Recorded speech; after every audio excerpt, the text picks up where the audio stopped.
ನಂಗೆ ಯಾಕೆ ದೇವರ ಕತೆ ಕೇಳಬೇಕು ಅಂತ ಅನ್ಸತ್ತೆ ಅಂದ್ರೆ, ಅವನು ಹೇಳ್ತಾನೆ ನಂಗಿನ್ ಬೇಕು ಅಂತ ಏನೂ ಇಲ್ಲ ಅಂದ. ಯಾರಿಗೆ ಜೀವನದಲ್ಲಿ ಬೇಕುಗಳು ಸಾಕಾಗಿದೆ ಅವರಿಗೆ ದೇವರ ಕತೆ ಬೇಕಾಗತ್ತೆ. ಇವರಿಗೀಗ ಸಾಕಾಗಿದೆ, ಎಲ್ಲ ಸಾಕಾಗಿದೆ. ಈಗ ಕೇಳಿದೆ ಅಲ್ಲಿಗೆ ಬರ್ತೀರಾ, ಇಲ್ಲೆಲ್ಲ ಕಡೆ ಸುತ್ತಾಡಿದ್ದೀನಿ ಅಂದರು. ಇದು ತಿಂತೀರಾ, ಎಲ್ಲ ತಿಂದಾಗಿದೆ ಅಂದರು.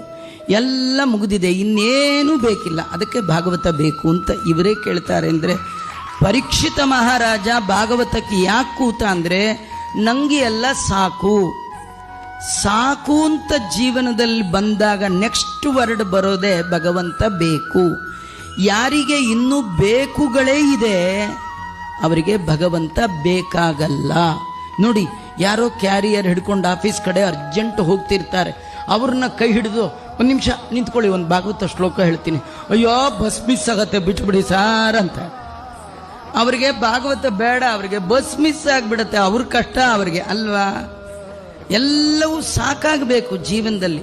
ಒಂದು ಹಂತದಲ್ಲಿ ಎಲ್ಲ ಮುಗಿಸಿ ಮತ್ತೆ ಈ ಸಾಕು ಅದಾಗದೆ ಬರಲ್ಲ, ಅದನ್ನು ನೀವೇ ಮಾಡ್ಕೋಬೇಕು. ಗಾಡಿಲಿ ಬ್ರೇಕು ಅದಾಗದೆ ಬೀಳಲ್ಲ, ನೀವು ಹಾಕಿದ್ರೆ ಬೀಳುತ್ತೆ, ಇಲ್ಲದಿದ್ರೆ ಫೇಲ್ ಅಂತ ಕರೀತಾರೆ. ಬ್ರೇಕ್ ಫೇಲ್ ಅಲ್ವಾ, ಫೇಲ್ ಆಗಬಾರ್ದು, ನೀವು ಅದನ್ನು ಹಾಕಬೇಕು. ಜೀವನದಲ್ಲಿ ಬೇಕುಗಳಿಗೆ ಬ್ರೇಕ್ ಹಾಕಿದ್ರೆ ಭಗವಂತ ಬೇಕು ಆಗ್ತಾನೆ. ಭಗವಂತ ಬೇಕಾಗಬೇಕಾದ್ರೆ ಬೇಕುಗಳು ಸಾಕಾಗಬೇಕು.